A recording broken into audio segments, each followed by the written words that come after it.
kung hindi tayo inabot ng Panginoon. Saan tayo ngayon? Amen? Oo. Alam mo ba, ang mga barkada ko sa alak ay sila ay wala na, namatay na. Sila ay nasa lapida na. Kung hindi ako natagpuan ng Panginoon, kasama na ako doon. And praise God. Amen. What a Savior reached down for me. Amen. Ang awitin na yan, kapatid, no?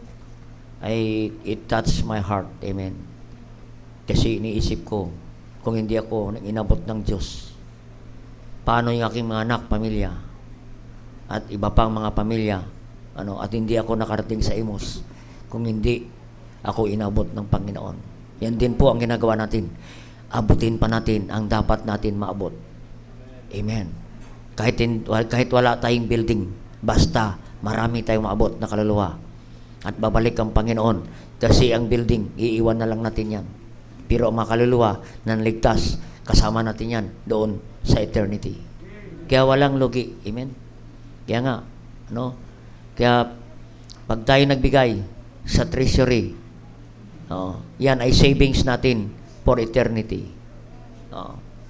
Pag tayo nag-saving dito sa lupa, sabi ng Matthew chapter 6 verse 19, huwag kang mag-impok ng kayamanan dito sa lupa kasi kakainin lang po yan ng kalawang. Ngunit mag-impok ka ng kayamanan sa langit ay hindi yan kailanman mawala. Kaya nga sabi ng 6:21, for where your treasure is, where your heart also. Amen. Yan, salamat sa Panginoon. Alright, salamat sa Panginoon. I hope you enjoy our message this morning. And God give us another message today. Amen. In Acts chapter 2. Amen. Acts chapter 2. This is the familiar verses that we are going to read. In fact, kung lagi kayo nagbabasa ng Biblia, ang lahat ng mga binabasa natin na pinag-aralan, ayan po ay very familiar na lamang sa atin. Acts chapter 2 verse 41 to 47.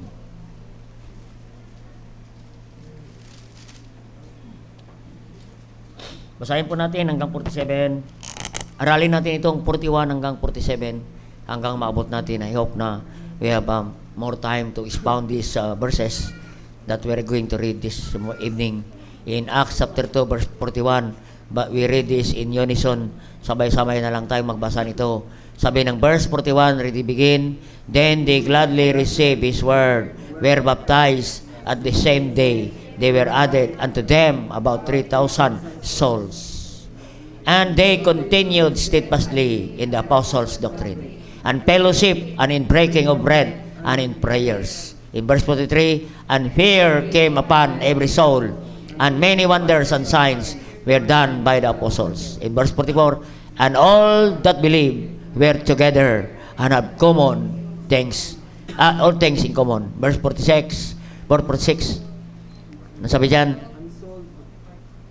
and sold their possession and goods, and parted them to all men, as every man had need. And they continuing daily with one accord in the temple, and breaking of bread from house to house, did eat and meat with gladness and singleness of heart, praising God and having favor with all the people. And the Lord added to the church daily such as should be saved. Tayo po ay mag-pray. Dakalang Diyos, mga brother lahat, thank you for the verses that we read tonight. Thank you for our worship service this morning. Thank you for couples fellowship. Thank you for testimonies. Thank you for the singing of God. Salamat, Panginoon. And thank you for the word that we read this evening. And Holy Spirit of God, give us wisdom, Holy Spirit. I lend your power and wisdom tonight, O God, and make me a blessing to the brethren. Give us wisdom, understanding of the word. And Holy Spirit, speak to us in a very personal way or in special way, O God, through your word, O God. Cleanse our heart, forgive our sins, and all these things we ask in Christ Jesus' name.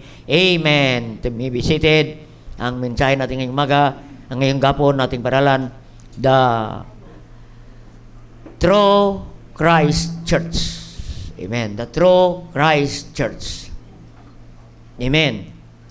Kung mayroong true Christ Church, mayroon ding false Christ Church. Amen. Kung mayroong iglesia ni Kristo, mayroon ding iglesia no Kristo. Amen. Yan po ang title. The true Christ Church. Amen. We believe that the true Christ Church is no other than the Baptist Church. Amen. No. Yan po ang ating paniwala because Jesus Christ was baptized by John the Baptist, and Jesus Christ built His own church in Matthew 16 verse 18. Upon this rock I will build my church. No? And the church is no other than Baptist Church because Jesus Christ was a Baptist, and Jesus Christ was a Baptist because He was baptized by John the Baptist, not John the Catholic, John the Mormons, John the Iglesia ni Cristo, John the Baptist. Amen. So we believe that Christ Church is a Baptist Church. Ang tunay na iglesia ni Cristo ay Iglesia Baptista. Amen. Kaya salamat sa Panginoon. No? The passage, we see the pattern of the New Testament Church. Amen. Kaya dito makita natin how can you tell if your church you belong is the true New Testament Christ Church. O matanong natin, ako ba ay nasa totoong simbahan na aking sinasamahan? Ako ba ay nasa tamang simbahan? Amen. Makita natin anong klaseng simbahan, mga kapatid, na ating inaaniban. Yan ba ay tama o yan po ay false church or right church? Amen. We believe that there is no perfect church. Amen. No perfect church because the church are composed of people. No, assembly of people, scripturally baptized believers who worship God in spirit and truth and fulfill the Great Commission. Who worship God in spirit and in truth, and that is a church. No perfect church because the composed of people, assembly, and people who are saved, sinners, saved by grace. Kaya walang perfecto na simbahan. Amen. But we believe we are in the right church. Amen. Tayo ay sa tamang simbahan. Kaya walang perfecto na simbahan. Kasi ang mga tao ay hindi perfecto. Kasi kahit ang pastor dyan ay si pastor perfecto, hindi pa rin yan perfect ang simbahan. Kasi we are sinner, saved by grace only. Amen. Kaya makita natin ang simbahan. Makita natin yan. The Christ Church. Amen. Because of we see in their priorities sa simbahan. No? Sa kanilang ginagawa at ang karakteristik ng isang simbahan, kapatid. And the business of the church, kapatid. Makikita mo yan, na yung simbahan yan ay nasa totoong simbahan na itinayo ni Kristo, na nakapattern kay Kristo ang simbahan yan. Amen. I believe na ang simbahan natin ay nakapattern sa ating Panginoong Kristo. If we trace back our history, we trace back from Jerusalem, which the Lord Jesus Christ built. Amen. No? From Philippines, from America to Europe, and Europe to England, and England to Rome, and Rome to Jerusalem. If we trace back from the Jesus Christ, from Jerusalem, Rome, Europe, America to Philippines in 1900. That's why we have a Baptist church today. Amen? Matrace back mo kung saan tayo galing. Amen. Yan po ang simbahan, mga kapatid, na itinayo ng Panginoon. At paano natin malalaman na ikaw nga ay nasa totoong simbahan? Amen. Pag na ikaw ay alam mo na ikaw ay nasa totoo ng simbahan, aba, huwag ka na maghanap ng anumang simbahan, kapatid. Kung alam mo na makikita mo ang mga priorities ng simbahang yan, ang mga ginagawa ng simbahang yan, ang business ng simbahang yan, kapatid, ay yan ay nakapattern kay Kristo. Ay nandyan ka na. We need to stay in the church and we need to rear your children in the church. Doon mo yan sila palakihin. Build your family in the church, kapatid. Amen. At ano ang makita natin na pattern ng simbahan ni Kristo? Amen. Abay-bayin natin mga verses in verse 41. Ano ba makita natin sa simbahang yan? No? Na yan ay totoong simbahan. In verse 41, we read in chapter 2, verse 41. And they gladly receive His word, were baptized. And the same day, they were added unto the church. Amen? They gladly receive His word. Amen. They received the Lord Jesus Christ, received the Word of God, amen, and were baptized, amen. Number one, point natin kapatid, ang simbahan kapatid na itinayo ng ating Panginoong Kristo na nakapattern kay Kristong simbahan ay ang mga taong ligtas at nabautismohan. Number one, they are saved and baptized. Saved and baptized people. Amen. Ang sabi ng Biblia, they gladly receive. Ang tunay na simbahan ay mga tao ligtas at nabautismohan, and they gladly receive His word and became baptized. Amen. They became believers and baptized. Amen. Ang sabi niya, they gladly receive His word, were baptized, mga kapatid. Ang mga tao sa simbahan, kapatid, ay dapat mga saved, kapatid. Dapat ang mga taong sa simbahan ay dapat na bautismohan ng tamang bautismo. Bautismo ng lubog. Baptism. Baptist authority na binigay ng Panginoon. At kay authority kay John the Baptist, there was a man sent from above. The name John the Baptist, the baptizer, kapatid. Oo. Kaya mapansin natin, ang mga tao simbahan, ayan po ay mga ligtas at nabautismohan ng lubog, kapatid. Hindi wisik, hindi buhos, kundi lubog, katulad ng bautismo ng ating Panginoong Kristo. That is the pattern of the New Testament Church, kapatid. Amen? Oo. Napapansin natin, may mga tao sa simbahan, nakala mo ligtas.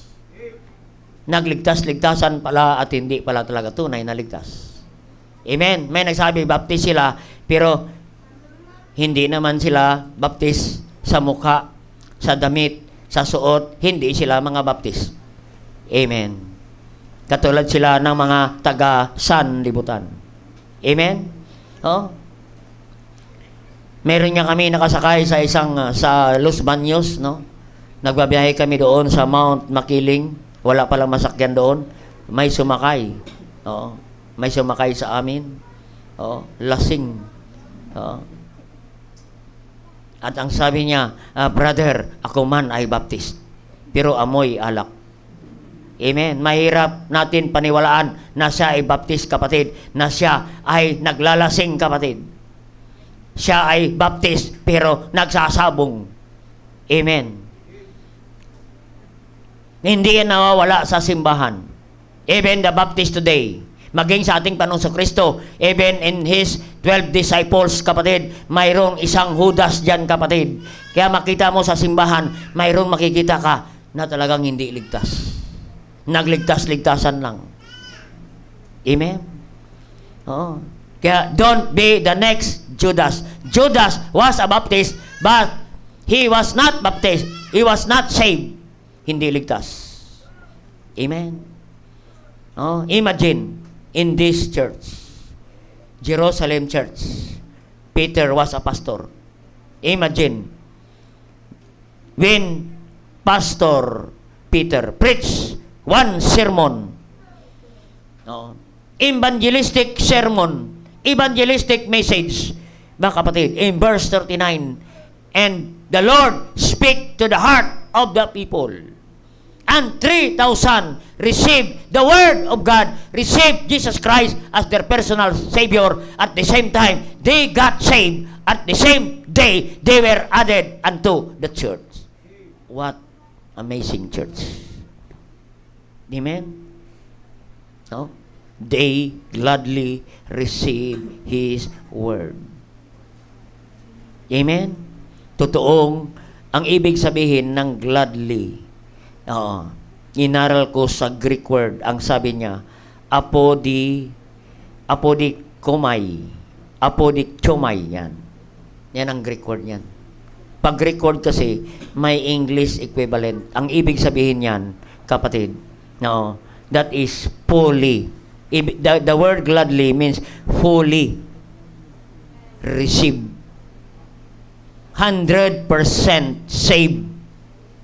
Not 50% saved. Not 99.9% saved. 100% fully receive Jesus Christ as his or her personal Savior, Jesus Christ.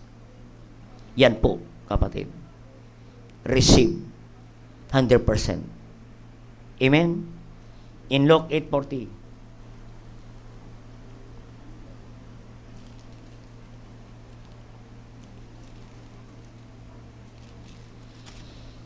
And it came to pass when Jesus was returned, the people gladly received Him.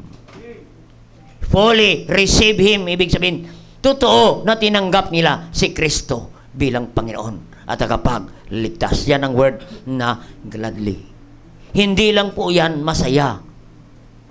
Ang application, masaya mo ba tinanggap si Kristo? Opo. Ay kung masaya mo ang tinanggap si Kristo, aba ano kasunod gagawin? Ikaw ay mabautismuhan. Ang ibig sabihin ng gladly, kung totoo mong tinanggap si Kristo, aba, sumunod ka sa tubig ng bautismo. Amen? No?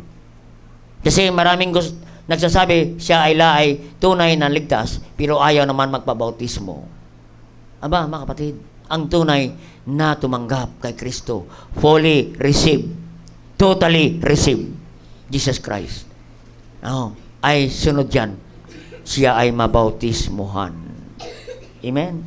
In Acts 18 verse 20, nakita natin Acts 18:20. When they desired him,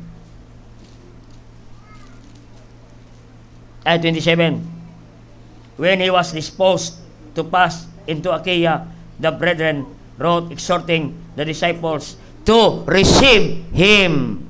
They receive Jesus Christ as their personal Savior, kapatid. Yan po ang simbahan, kapatid. Ang tunay na simbahan, kapatid, ay ang mga simbahan ng mga ligtas at simbahan na sila ay nabautismuhan ng baptist. Amen? Save and baptize. Amen? Number 2 na. Number 2. In verse 42. Amen. Verse 42.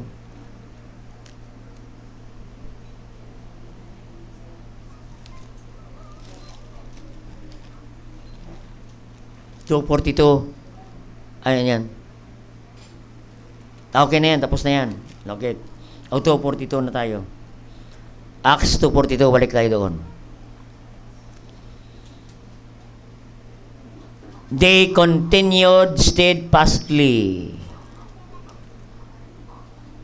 in apostles' doctrine and fellowship and in breaking of bread and in prayers. Ito po ang ginagawa ng simbahan na tunay na simbahan ng Baptist. They continued steadfastly. Ano ba ang word na steadfastly? It means continuing without change. Simbahan na hindi nagbabago. Steadfast, synonym niyan ay faithful, kapatid. Oo. Faithful. Supporter of the church. Makita mo sa simbahan ang mga tao very supportive sa gawain ng Diyos, kapatid. Yan po, steadfast people. mga tao na ligtas ay sila ay nagpapatuloy sa kanyang mga salita in Acts 8:31. Acts 31. John 8:31. Sorry. Ang tunay na ligtas na disipulo ng Panginoong Hesukristo ay nagpapatuloy yan. Oo. Kahit maglindang-lindang ang buhay niyan, oo, kahit ilang bisis yan mag-backslide, that just fall it 7 times, he rise it again yan. Babalik yan, kapatid. Oo. John 8:31. Oo.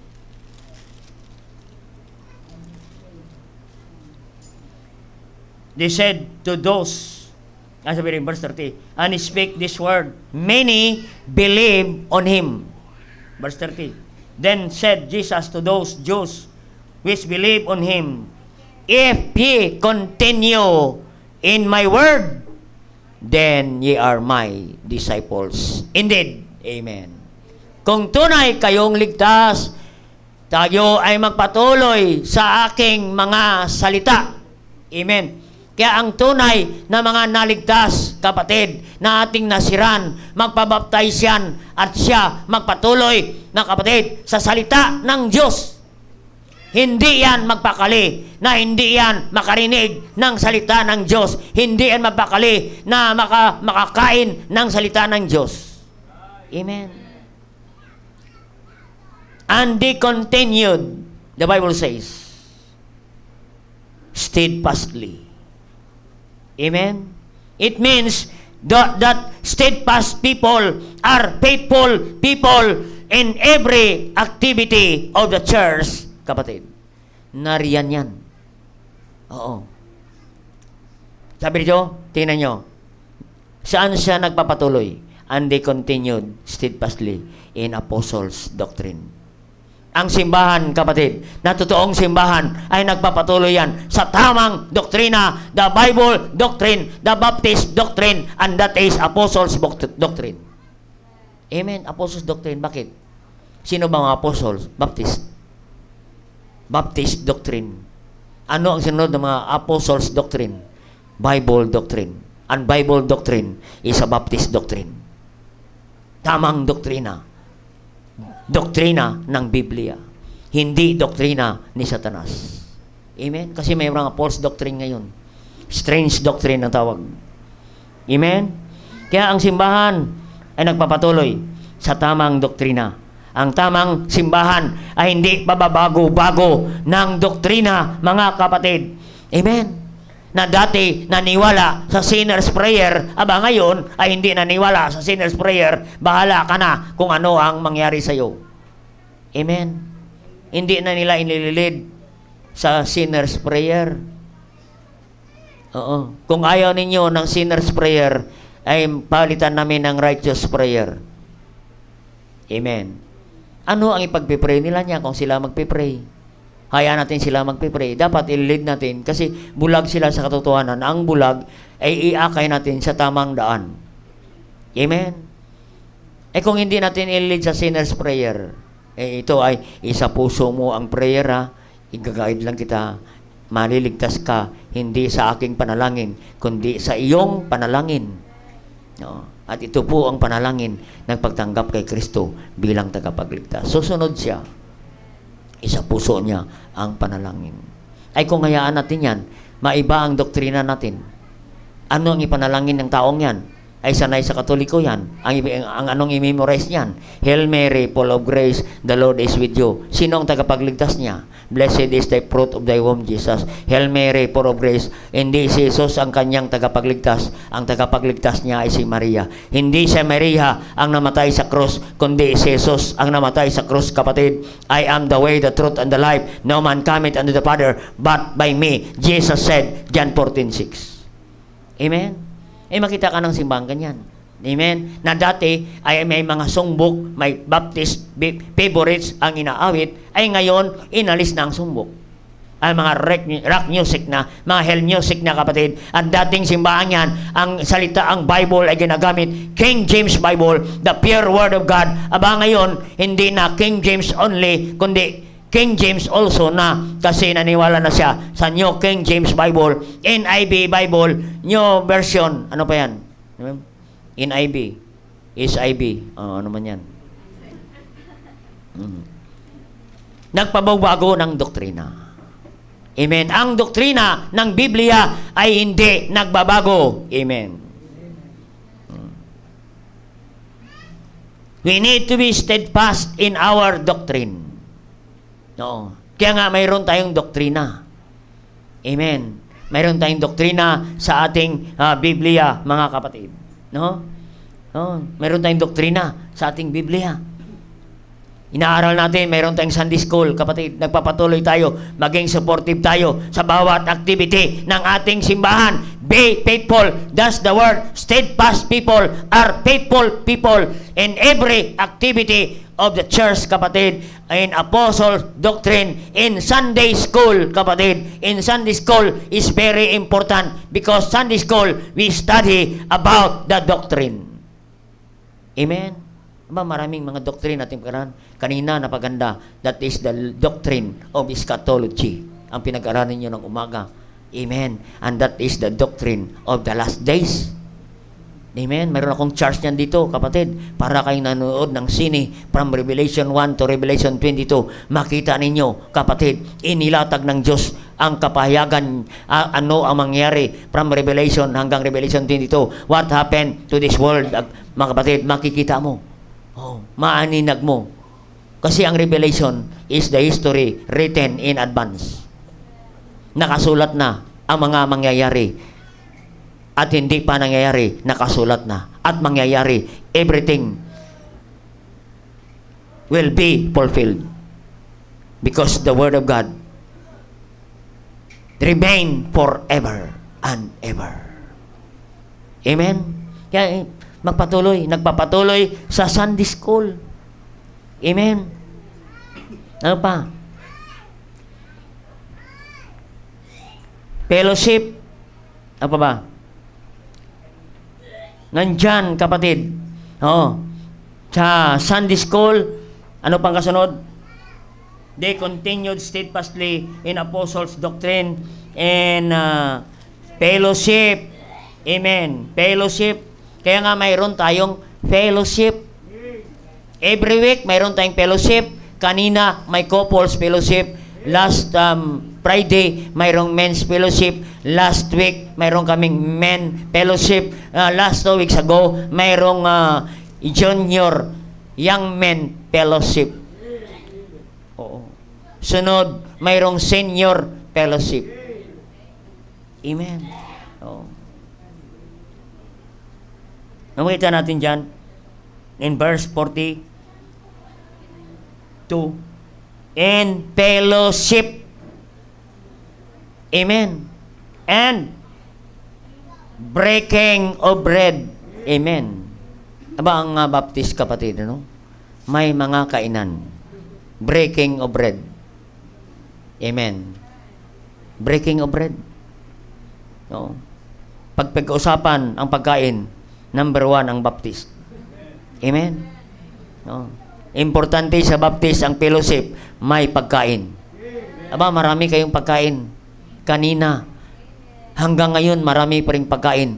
Pag-uwi ninyo, mayroon pa dyan pagkain. Pag hindi ninyo maubos, i-take out ninyo yan, kapatid. Nandyan pa ang mga pagkain. Salamat sa mga nagdala ng pagkain. Amen? Bakit? Breaking of bread. Breaking of bread. Yan, no? Sabi ng Biblia. No? Nag-breaking of bread. Pagkakain. Amen? No? Maganda. Pag-fellowship. Steadfastly in fellowship. Nandyan ka palagi sa fellowship. Fellowship. We exhorting one another. One fellow in one ship. Amen? We encourage one another. Amen? Yung uling na may baga, kung nag-iisa ang baga, mamamatay ang baga kung nag-iisa na lamang. Pero pag maraming baga, kahit nag-iisa ka, ay mag-ano yan, aalab muli ang bagang yan. Aapoy muli yan, kapatid. Kaya kailangan natin ang isa't isa, kapatid. That's why the true Christians are steadfast people. Amen? No? Pag may pagkain, no? Pag may kainan, maganda ang usapan. No? Yan ang aming motto. Pag may kainan, maganda at masarap ang usapan. Pag walang kainan, iba ang pinag-usapan. Kaya kailangan laging may kainan. Oh. Amen. Sabi nga ng kasabihan, if the mouth is full, the mouth cannot speak. Amen. Kung laging busog, walang chismis na maririnig. Amen.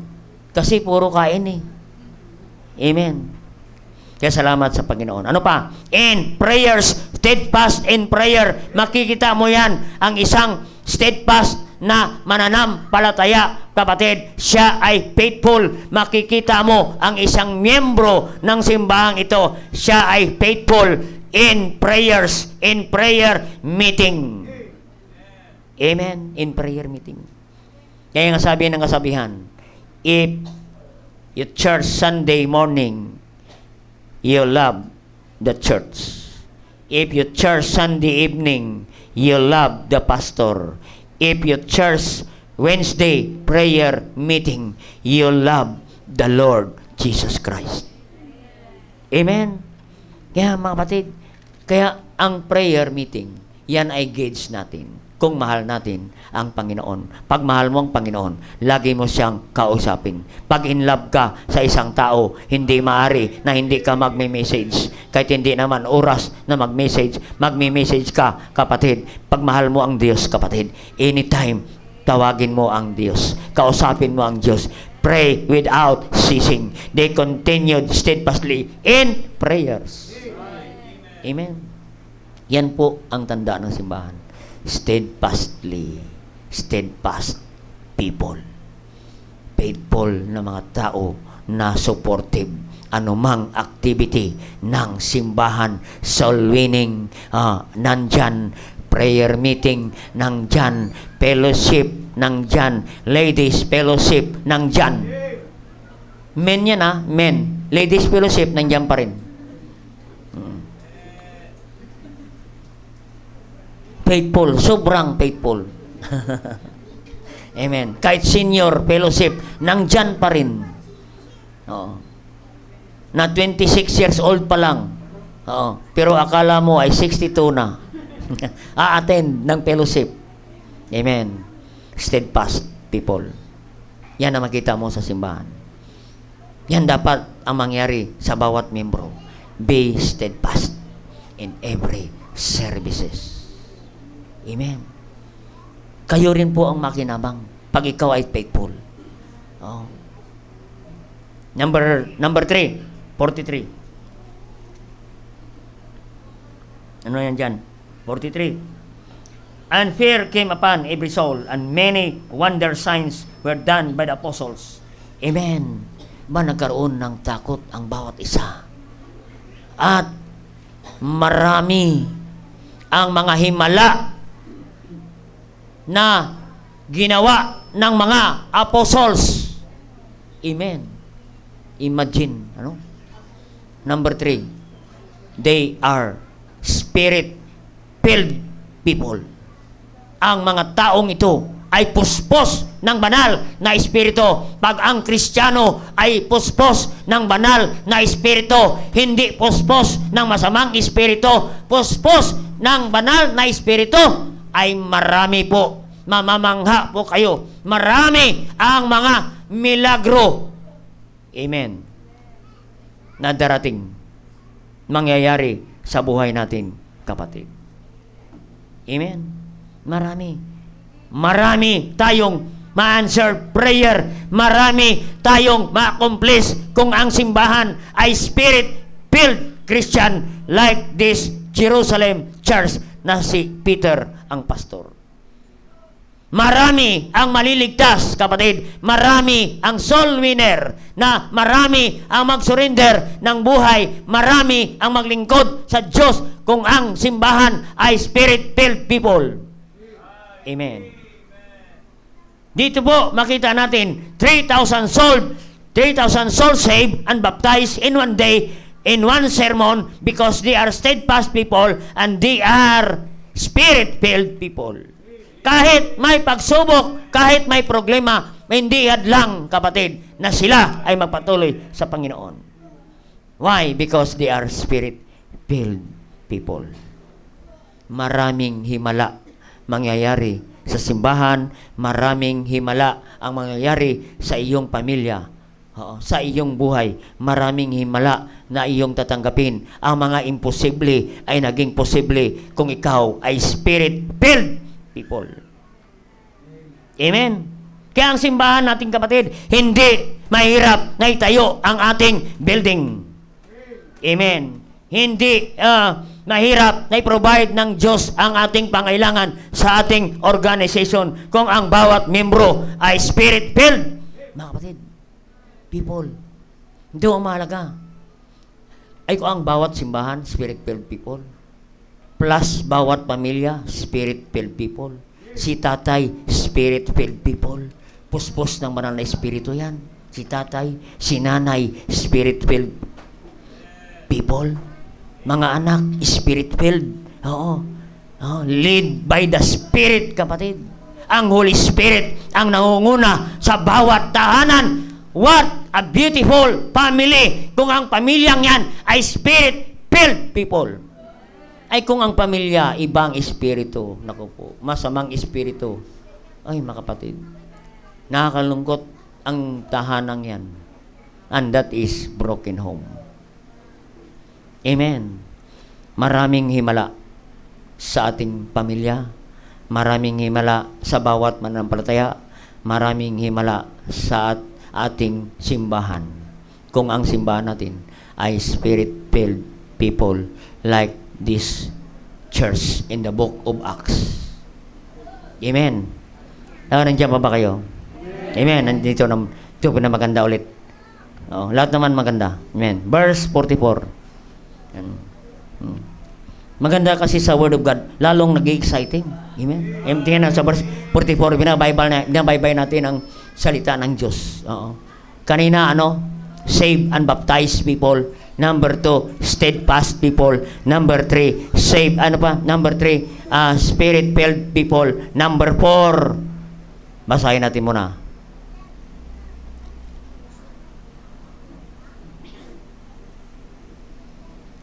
Verse 44, and all that believed were together and had all things common. Ano makita natin yan? Common. Iisa lang. Isa lang sila. United sila. Common sila. Ano ibig sabihin ng number 4? Single-minded people. Single-minded people. Apo. Yan po. They were together. Isang simbahan na kongregasyon ay isa lang ang kanilang kaisipan, isa lang ang kanilang puso, isa lang ang kanilang utak, kapatid. What a church! Amen. A single-minded people in the church. They were united in the church. They were together. Sama-sama sila, kapatid. Soul winning, sama ako dyan.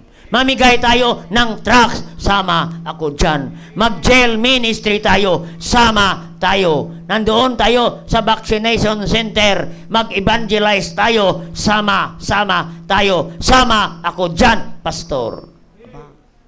Single-minded na simbahan. They were united. They were together. Sabi ng Biblia. Amen. Together. Verse 44. Believe. Isa lang ang kanilang paniwala. Pag isang yung paniwala, isa ang isip, isang puso. Maganda ang samahan, kapatid. Hindi maganda ang samahan Kung ang isip ng isa ay double-minded, yung isa ay single-minded, pag isama mo yan, hindi yan magkasundo. Amen. Kasi yung isa single, yung isa gusto may double. Amen. Hindi nagkasundo.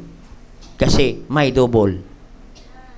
Amen. Maging sa mag-asawa, pag may double, hindi magkasundo. Amen. Kailangan single sila. Magkasama sila. Pinag-isa. Ang dalawa, pinag-isa. Common. Hindi kanya-kanya. Hindi kayo-kayo. Mga gwapo, sama-sama. Mga pangit, sama-sama. May karoon sila ng asosyon sa simbahan. Division sa simbahan. Hindi nagkakasundo ang simbahan. Amen. Common.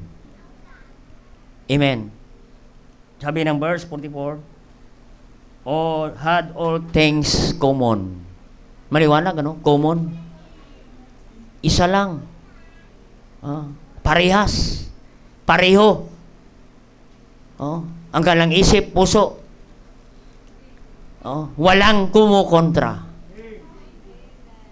Pag hindi common, kukontra ka. Soul winning tayo, ay hindi pwede mag-soul winning. Hindi oras ngayon ng soul winning. May commitment tayo, kukontra na naman. Hindi mabuo. Amen? Dapat ang common, walang critic. Mahirap sa church na may membro na masyadong critic. Ang tinitingnan, puro negatibo. Ang tinitingnan, puro negatibo sa simbahan. Puro pangit sa simbahan. Puro pangit ang ugali ng membro sa simbahan. Ay siya na lang ang maayos at matino. We are sinners saved by grace. Nandito tayo sa simbahan para ayusin anuman ang hindi tama. Inaayos tayo ng salita ng Diyos. Everything in common. In verse 44, all things are common. Amen. Na maganda. Na ang bawat isa ay taga-puno, hindi taga-puna. Amen. Pag nakita mong kailangan, ano mo na? Punuin mo na. Amen. Pag nandyan na ang basura, huwag ka na mag-critic kung sino nagkalat niyan. Alisin mo na at ilagay sa bulsa. Iyan ang tamang common na isip. Single mind. Pero kung hindi ganon, critical mind ka, nahirap isama ang critical mind. Kung mo kontra lagi. Amen. Sa gawain ng Diyos. Amen. Lahat ng ginagawa sa gawain ng Diyos, ginokontra. Amen. Hindi maganda yan sa kapatid. You are a help and not a burden. Amen. You are supportive and not critic. Amen. Yan, patid. Ay maganda. In Psalm 133, tingnan natin. This is the unity illustrated.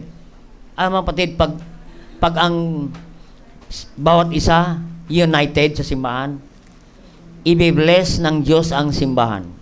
Tingnan nyo sa 133. Maging sa tahanan, kung ang tahanan ay may unity, isa ang isip, puso at isipan, may united ang simbahan. Ang tahanan, mula sa tahanan hanggang simbahan. Sabi dito, behold how good and pleasant it is the brethren to dwell together in unity. In verse 2, verse 2. It is like precious ointment of the head run down upon bird of Aaron's bird that went down the skirt of his garment. Parang mga langis, dumudulas, maayos. In verse 3, and the dew Hermon, as the dew descended upon the mountains. For there the Lord commanded the blessing, even the life forevermore. Pag ang simbahan united, single-minded, the Lord commanded the blessing. Kung ang pamilya ay united, the Lord commanded the blessing, even life forever. Ang pamilyang yan ay pagpalain ng Diyos.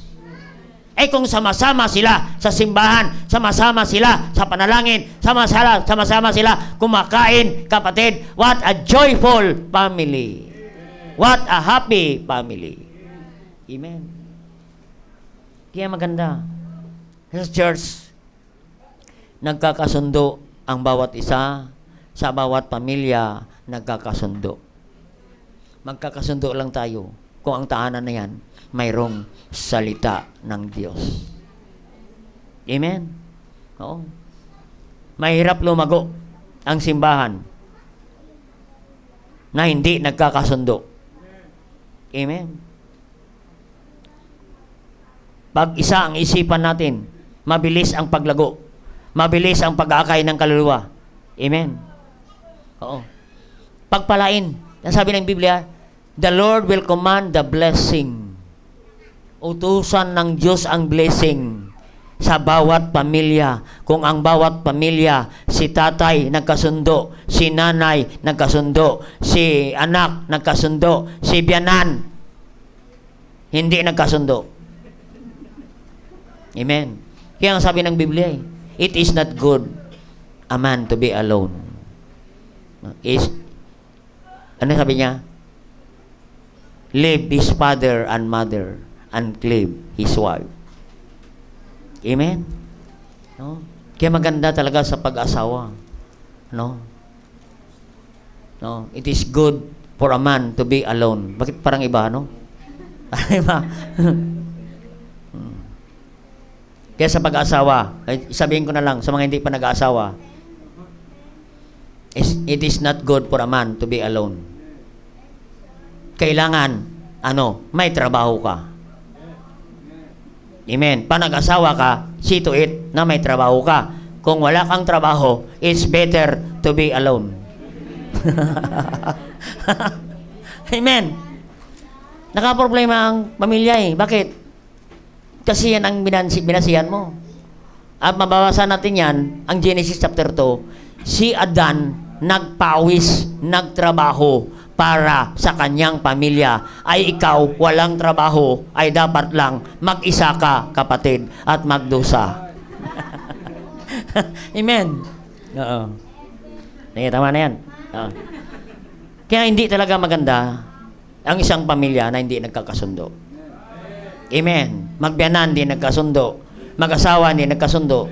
Dapat magkasundo na kayo, mga kapatid. Pastor, mahirap gawin yan. Inaaway niya ako. I-apply mo ang Matthew chapter 5 verse, ano ba yan? Love your enemy. Iwan ko lang, 5:35 yan. Love your enemy. Yan. Ay, pastor, kaaway ko ang aking asawa. Love your enemy. Enemy number 1, mahalin mo. Oo, padalan mo yan ng bulaklak. Bulaklak chicharon para madali ma-high blood. Amen. Nakita mo yan. Dapat, kapatid. Dapat talaga. Ay, ano kanina binasa natin?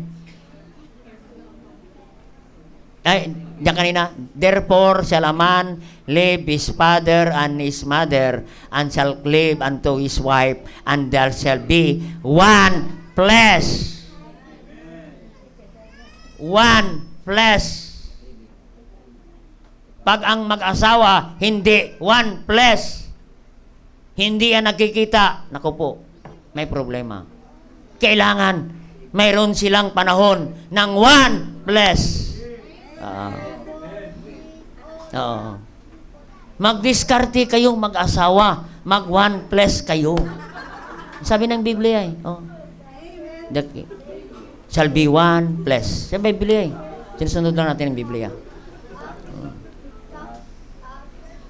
Ay, yung dalawa, pag sinama mo, yung dalawang stick, ipagsama mo, isa yan. Tingnan ninyo. Imagine ninyo.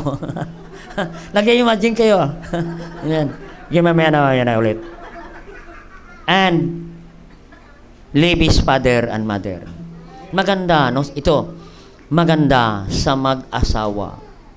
Pag kayo may pamilya, magbukod na kayo. Kahit maliit na bahay, basta kayo. Kasi mahirap nakasama mo ang mother-in-law, father-in-law, ay kung tulog ka, sisipain ka niyan. Amen. Ay kung sarili mong bahay, kahit 2 araw ka natulog, walang makialam sa iyo. Kahit hindi ka magsaing, hindi ka maglinis ng bahay, walang makialam sa iyo. Ay dyan ang biyanan mo, naku. Oo. Tulog ka pa, nandyan na ang walis sa mukha mo. Mahirap. Amen? Kaya tama ang Biblia. Magkaroon talaga kayo ng sariling bahay. Mag-pray kayo. Oo. Huwag yung sama-sama. Mahirap kung lahat ng anak ay 7 ang anak sama-sama. Mahirap, kapatid. Oo. Dapat isa ang iyong mga tahanan. May isa ka. Kahit maliit lang, kapatid. Basta kayo magpamilya, isang tahanan. Amen. Yan ang sabi ng Biblia. Nasa Biblia naman tayo nakabase. Amen. Kaya nga, ano sabi ng Ephesians 5:23? Single-minded. Ibig sabihin ng single-minded, iisa lang ang iyong isip at puso. Maging sa mag-asawa, isa lang. Ang sabi niya, for the husband, 5:31. 5:31 pala. Yan. For this cause shall a man leave his father and mother, and shall be joined unto his wife, and the two shall be one flesh. Yan, Ephesians na naman pala yan. In Mark chapter 10, that the two shall become one. Mark 10:7, 8, 9. Ay, Mark 10:7 to 9. In Mark chapter 10. Mark chapter 10. Ang sabi dyan, basahin natin. 7. Mark chapter 10 verse 7. Ganun pa rin ba? Mark, for this cause shall man leave his father and mother, and to cleave his wife, in verse 8. And the twin shall be one flesh, so they'll no more twin, but one flesh, in verse 9. And what therefore hath joined together, let not man put asunder. Ang pinagsama ng Diyos ay hindi pwedeng paghiwalayin anumang tao. Kaya pag ang mag-asawa, hindi na dapat maghiwalay kahit anong mangyari, kapatid. Oo. Kahit bungal si Mrs., huwag mong iiwan yan. Oo. Oo. Kahit pag natulog yan ay parang generator, hayaan mo na siya. Oo. Ay wala kang magagawa. Oo. Tapos nagsasabi ka, kung alam ko lang, ganito pala ito matulog. Oo. Lumalabas ang mga laway niya. Naku, hindi na ako nagpakasal. Kasama na yan, mga kapatid, ang mga laway-laway na yan sa pagpakasal. No. Single-minded na kayo, kapatid, dapat. Amen. Maganda ang mag-asawa, unity. Ecclesiastes chapter 4 verse 9. Maganda. Hindi pwede sa mag-asawa ang bukod-bukod, dapat magkasama. Buksan niyo sa Biblia. 4:9. Tama? Iwan ko lang kung tama sa inyo. Anong pag-aasa niyo yan? 2 are better than 1. Aba, hindi pwede maghiwalay ang mag-asawa. 2 na kayo, isa na. Ay dapat ang 2 ay mas maigi, mas matibay ang 2 kaysa isa, because they have good reward for their labor. Marami kayong ma-accomplish, marami kayong matapos, kapatid, kung kayo ay magtulungan, mag-asawa, hindi bukod-bukod, hindi kanya-kanya. 2 are better than 1. Single-minded people of God. Amen. Isa pa, Ecclesiastes, sa 12. 2 are better than 1. Pero maganda pa itong 3. Ang verse 12. 3 are better than 1. Nag-isip kayo kaagad, delikado yung may love triangle. If one prevail against him, 2 shall be withstand him, and the threefold cord is not quickly broken. Ano ibig sabihin yan? Ng threefold, 3. Dapat ang mag-asawa ay mayroong love triangle. Ang kasama nila dapat ang Diyos, husband and wife.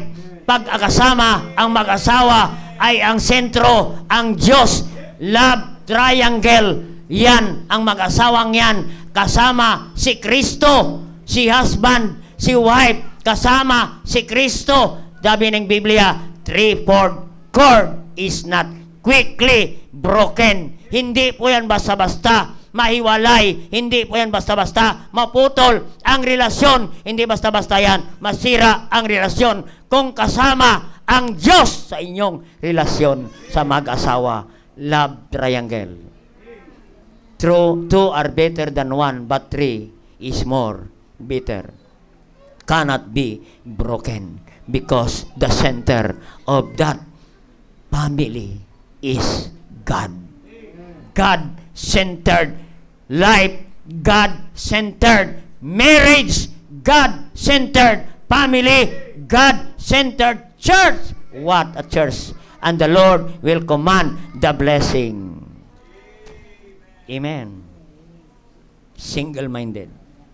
Oh, mag-usap kayo. Huwag niyo nang halongkatin ang mga fast. Oo. Sorry, honey. Oo. Nag-emotional lang ako, honey. Oo. At nagpa-relax ako, honey. Mainit ang ulo ko.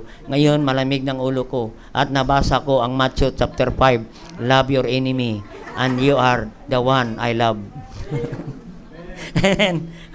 Okay na natin. Lastly na. Amen. I hope you enjoy. Amen. Cannot easily broken kung kasama ninyo palagi ang Panginoon. Oo. Kung alam natin yung ayong asawa ay malayo na sa Panginoon, honey, mag-pray ka nga. Magbasa ka nga. Basahin mo nga ito. Ano ba to? Oo. Husband, love your wife. Ay, nabasa niya. Nako. Iiyak yan, kapatid. Lastly na. Laktawan na lang natin. In verse 45. Mahaba pala itong ano.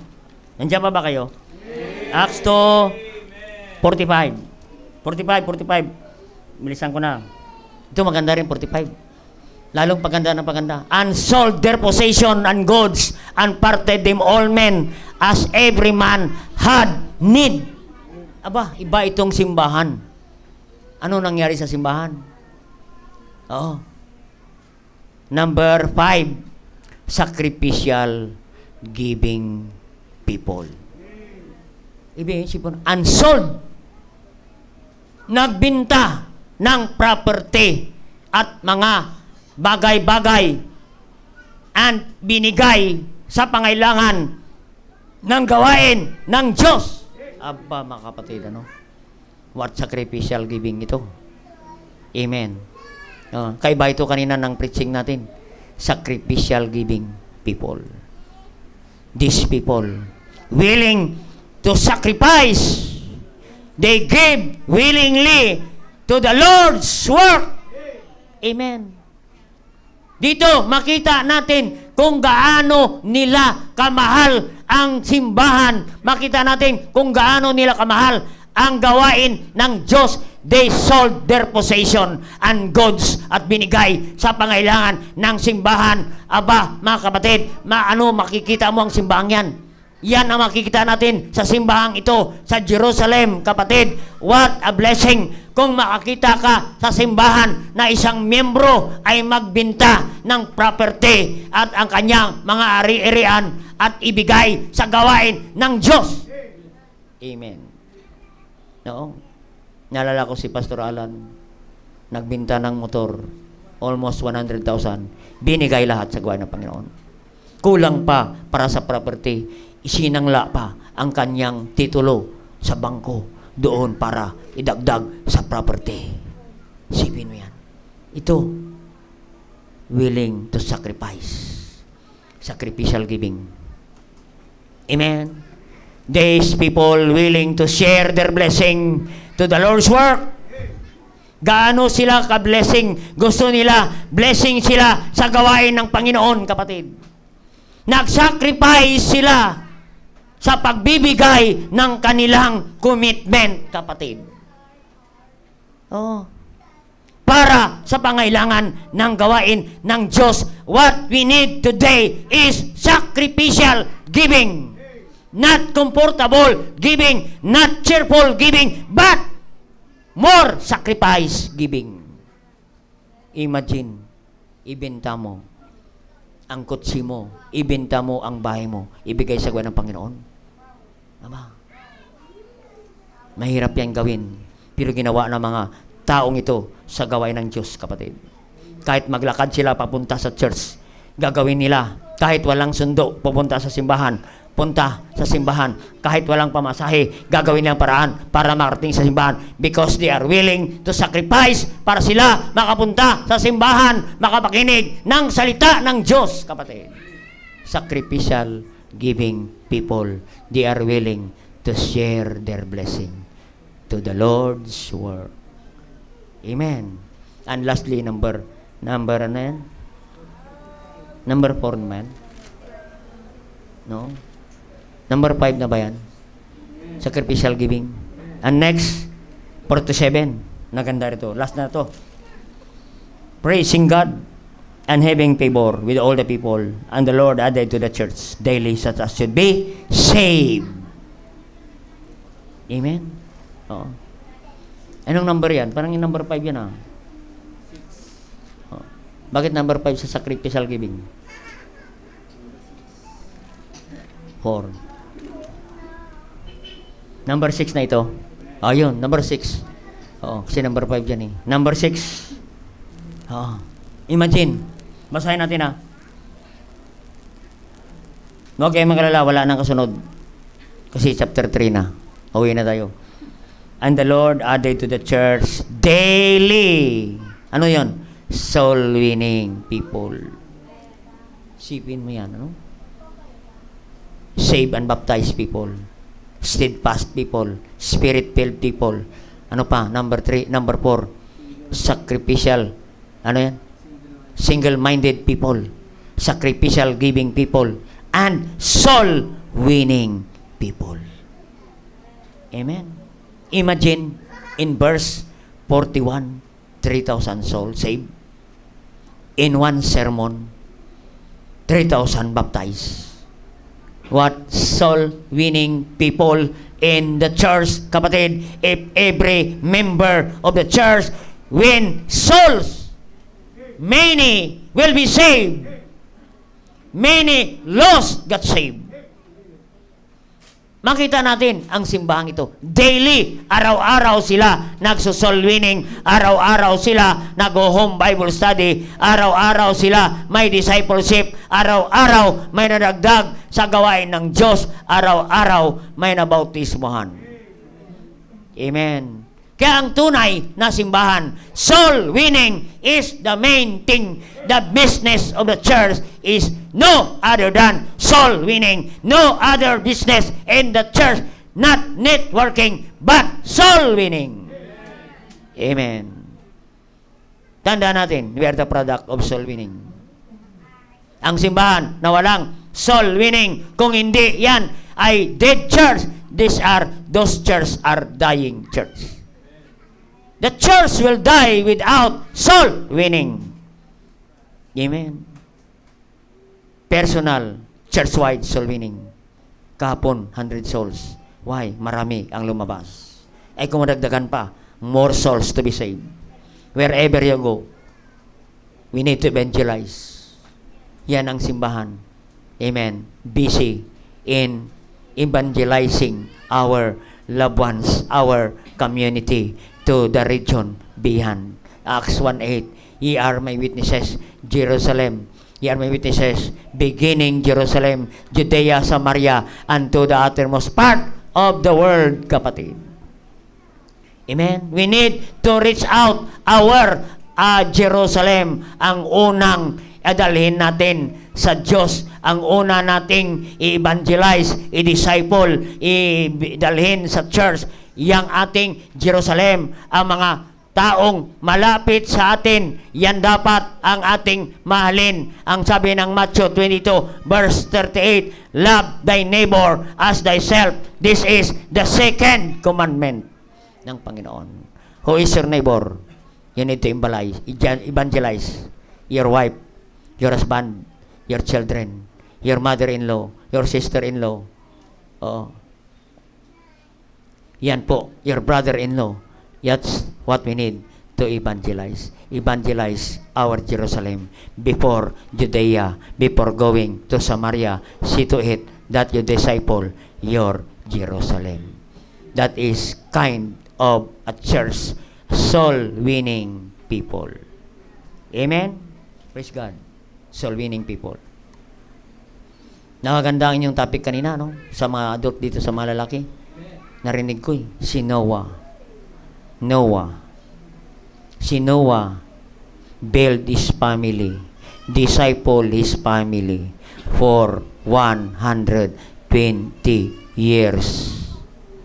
Discipleship, Bible study for his family. And his family got saved.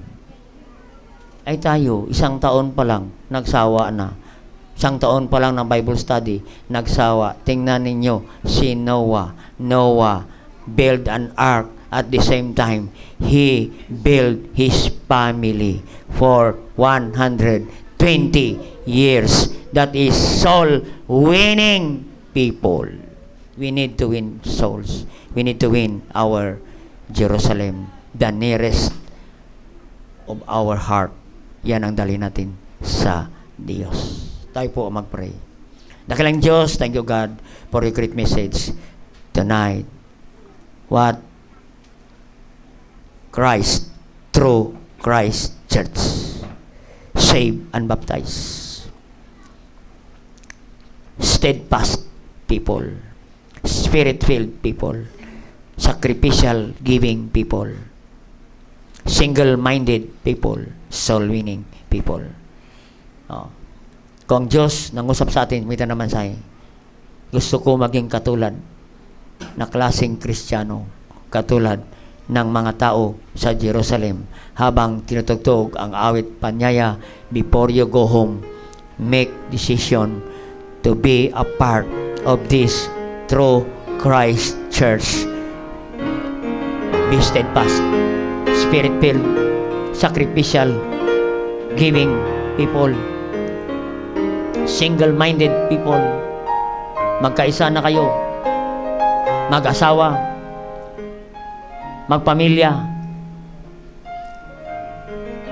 Mayroong hindi maganda samahan sa simbahan, mag-uusap kayo, magpatawaran sa isa't isa, so that you have single-minded people. Sige po, spirit-filled people. Habang tinutugtog at panyaya, if the Lord speak to you through this message, why not come in the altar and talk to God? Sige po. Baka may loved ones ka pa. Pag-pray mo, Lord, one day, makasama ko ang aking kapatid na lalaki, kapatid na babae, ang aking tatay, ang aking nanay, ang aking lola, ang aking kapitbahay, makasama ko rin sa gawain ng Panginoon. Why not come and beg on God and bigay mo yan sa Panginoon? Tulungan ka ng Diyos and one day, makita mo siya sa gawain ng Panginoon. Sige po, just kneel down to God.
dakilang Diyos, makapangyarihan sa lahat. Thank you, God, for your great message tonight. Thank you for the power of the Holy Spirit bestowed upon the servant of God. Thank you for lending your power to me. Thank you for the wisdom. Thank you for the brethren who come to you with humble hearts. You know their heart. You know their problem and trials that they encountered at this moment, O God. Alam niyo po ang kanilang puso, Panginoon. Nawa ang mensaheng ito ay ma-apply namin sa aming mga buhay, Panginoon. Lord God, dalain ko, ikaw po ang tutulong sa mga kapatid, Panginoon, sa kanilang decision, commitment, Panginoon. Continue to bless them also, Panginoon. Salamat po sa ginawa ninyo ngayong gabi sa aming buhay. Salamat sa inyong mga salita, O Diyos. Ibabalik ko lahat ng papuri, Panginoon. Kung wala kayo, Holy Spirit of God, wala itong mga salita ninyo na aming natungayan. Thank you, God, for the wisdom. Thank you, Holy Spirit. I bring back all the glory and honor to the name of God. And all these things we ask in Christ Jesus' name. Amen. And God bless you.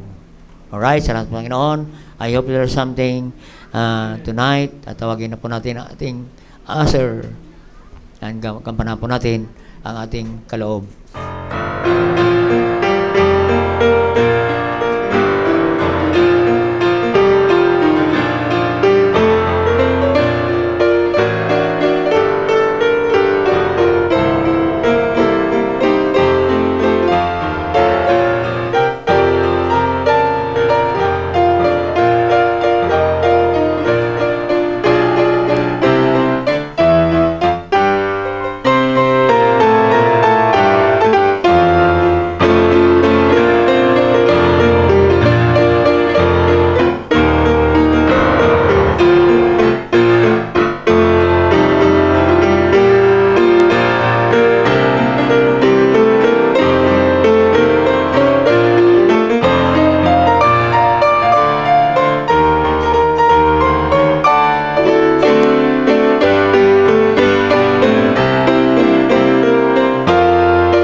Mag-pray para po sa ating offering. Dakilang Diyos na makapangyarihan sa lahat, salamat po Panginoon sa aming pong pananambahan sa buong maghapon. Salamat po sa pagpapala na aming pong natanggap mula sa inyong salita. At salamat po muli sa pribileheng ito na pinagkaloob niyo po sa bawat isa upang